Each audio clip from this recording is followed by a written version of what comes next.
Hello and welcome to Youth and Social Life. My name is Damiola Ogunshaki. Joining me today, it's a very, very important guest, a very, very important youth role model to many. Is a senior special assistant to Governor Willie Obiano on protocol matters and the chairman founder Nonso Nwaebili Foundation, and is barrister Nonso Henry Nwaebili. Good afternoon, barrister. Good afternoon, Damilola. How are you today? I'm very fine. Thank you for joining me. Okay, let's just quickly go to what we're going to discuss, and that's a Webily Foundation. I would like to know the vision and the objective of NNF. Well, as you said earlier, as you said, oh my God, can you hear me? Yes, I can hear you, but your camera is off. Okay, it's back on. Yes, it's back. As you said earlier, thank you for having me on this show. I'm very grateful. My name is Nonso Nwaebili, founder NNF. NNF is Nonso Nwaebili Foundation. Okay. NNF started its operations or activities in 2020, and ever since then, we've been able to have a few activities. We've had a medical outreach. We've previously conducted community services to the tune of youth orientation programs. The vision of NNF is to create a platform for, first of all, the youth. Second, we are trying to be the connector between the community and the society that obviously have neglected the community. Do you understand? Yes, I'm. So we're trying to use our voice to. For me, I come from a very rural area, what side, where we have issues of flood, and the major reason why I started NNF was to tell the world that we are suffering, and flood is about because of the head. So I mean, that's the primary objective, and then obviously to give the youth an opportunity to speak out through me, through the voice and through NNF. So, how will you say the youth have benefited from this NNF's inception? Right. First of all, sometime in this year, in July, we we organized a football tournament, called the NNF football tournament, and we picked out the best players. We had the best highest goal scorer, and the best player. Two of them currently, of course, they're youths, and then two of those people are an international. That's the first step, and then as at the 20 on Sunday, just on Sunday here, NNF organized a youth orientation program where it also inaugurated her coordinators, program coordinators in communities. What we've done is we've brought resource persons from across the country, the likes of the SDG personnel from Abia State and Anambra as well, to speak to the youth and begin to reorientate them about the leadership that we deserve, the paradigm shift that is needed at this point in our nation. So, first of all, I can say that we have the youth have benefited from our football tournament by obviously empowering, some of the players. Secondly, they've also benefited intellectually through our activities. So, pretty much we are getting there. We are a small organization growing, and hope that in the next months and coming years we'll be able to do more for the youth as well. Okay, you hosted less than like not less than 5,600 indigents. So to promote the culture and tourism of the country. So you say NNF they've actually succeeded in promoting this culture and also the tourism of the country. Yes, October 1st, 2020, I mean, when I say we, I mean NNF, Nonso Foundation. We promoted a usual carnival that was left moribund. It's called the Ode Regatta Carnival.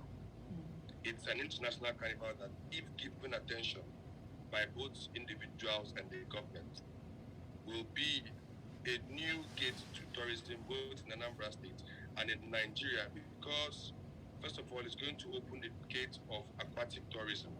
I'm sure you know what that means. Aquatic water. It's going to showcase the culture of the people and also unite the people against crime and a lot of drug and illicit activities as well. Okay, So the idea was no, you can Right. continue. You're talking. yes, the idea of organizing such carnival is to raise awareness to the country, to the people, to know that there's a certain people like this Baru who displays their boat ride in style, in color, in uniqueness, and that attracted. From our data, we were able to take data of about 5,600 indigents of Obaru local government that came on ground to watch what we were doing that day, and it was a massive one. And I hope that we can do that again. I mean, we are going to host it this year again, but for security reasons, we are not able to meet up with that because you know what the country is saying back home in the southeast now. But we hope that subsequently we'll be able to host a bigger event like that. Okay, earlier you spoke about the football competition. What other area of sport are you looking to exploit? Volleyball. Volleyball. Volleyball. Yeah, is that coming anytime I'm soon? looking at volleyball because a lot of. Sorry? I said, is that coming anytime soon? Excuse me, what you say? The volleyball you talk about. Yes, we're looking to do. We're looking to host a volleyball competition, but this will be for we're looking to harness the potentials of the girl child, right?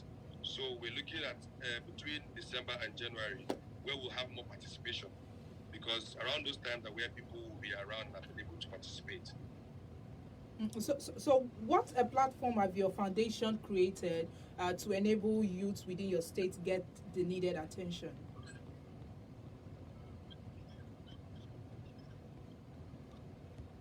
You see, there's no bigger foundation than awareness. Information is key. What you don't know, you cannot give. So what I have done with the program with the inaugural lecture that we had on the 26th of September, which is just on Sunday, we brought in speakers. We had the SSA to the government of Anambra State on the SDGs. We had the DG Prince from Anambra State. We had other resource people come to speak to our youth and tell them about leadership. We spoke about leadership. The idea is we need to get the youth to understand exactly the leadership that we deserve, first of all, right? By the time when that is done, right? When that is done, then begin to create opportunities where we'll begin to do trainings and retrainings in the form of creating skills and acquisition. That way, to empower the youth and take them out of. We're concerned about reducing drug activities and all that in our rural areas. So far it's working, and the last event we had a turnout of about 700 and thereabout. We're there to attend the event. So there's something people would actually love to hear. The youths, tell us about your experience in the political area as a youth. If I begin to tell you about my experience in the political area, we might not finish up this interview. Just tell us little about it. We've been around the power for some time. During my days in the university, first of all, I served as the vice president of socials, first of all, right? And that led me, after university, immediately I finished, I got an appointment to work with the governor of Anambra State, Chief Dr. Willie Obiano. I worked as his SA. SA means General Assistant to the Governor on Protocol. And I participated in elections. I've been there. We've seen what they're doing. And then we know the processes. We followed it up to the level of Congress, up to the level of fiscal elections in 2019. So the idea is, I encourage you to obviously join. First of all, you have to join a political party. For now, I belong to All Progressive Grand Alliance, which is my platform, right? But that's a growing concern because we are moving. It's a vehicle, and we pray that the vehicle that we are in today will take us to the promised land. As youth, for me, I've always, put my belief more on the grounds of competence. So I've spent time more building my resume, building my onion politically, right? Having worked as the SA, and now SSA to the governor, we're hoping that in the near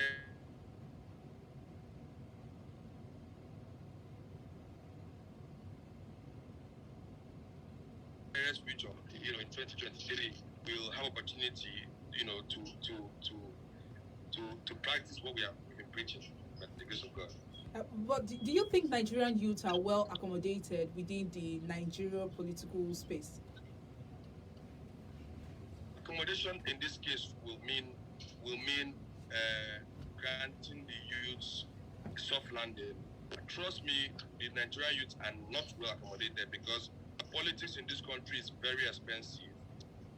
Very expensive that even an average youth cannot afford to even purchase a political party nomination form.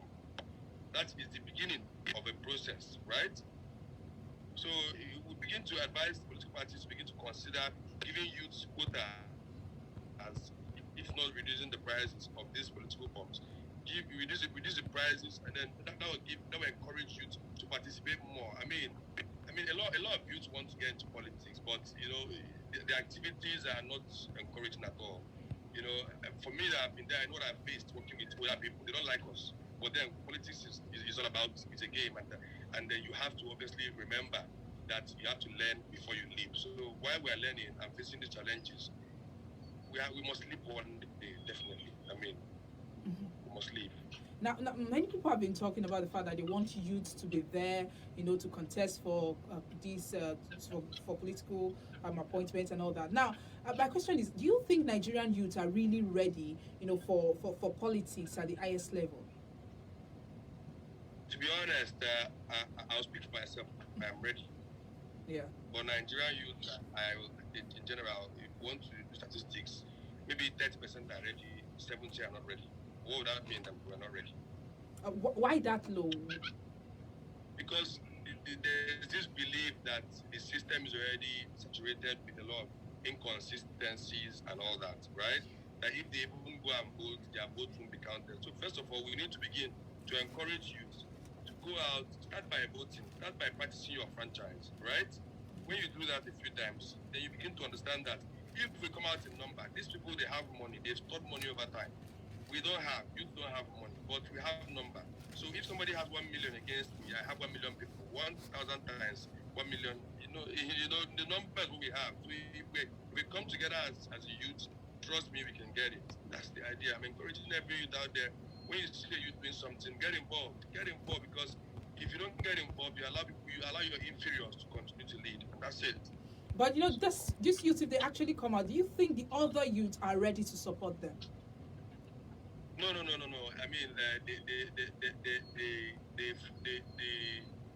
other youths are not ready. They're not ready necessarily. I mean, I don't want to sound negative. I want to encourage more. I want to encourage more, but so far so good. The youth are not showing the right energy. The right energy is not talking. It's not talking. It's not fighting. It's not going to insult leaders on social media. The right energy is getting involved and belonging in a vehicle, a political party, coming out, going to meetings, asking questions, learning what you don't know. But the energy now is towards making money because the country is so hard. A lot of youth want to just go and make money first, and they forget that we are living a very important aspect of our country, our nation's growth, by not getting involved in the system. They're not ready, but I believe with continuous awareness, which is what NNF is doing, right? Continuous awareness, continuous orientation. I'm sure the youth will understand. Maybe when I get there, I will encourage them more if I get the support I need. You know what I mean? Okay, let's go back to NNF and tell us, are you facing any challenges? The only challenges that I will face, or that I'm faced, or that I have faced over time, is money. As an SSA to the governor, I don't have it all, right? Money, understanding, and acceptability. Those are the three main challenges. But I know that Rome was not built in a day. Yes. right? And since Rome wasn't built in a day, we are persistent and we are consistent. We're not going back. NNF is dedicated. NNF is inaugurated. We have to keep pushing. We want to do it for them. They don't understand it's for them. We let them know it's for them. And when they get to understand it's for them, it makes the job easier for NNF to help the people. So what's actually encouraging you, to continue with this project? Because you are talking about the challenges and all that.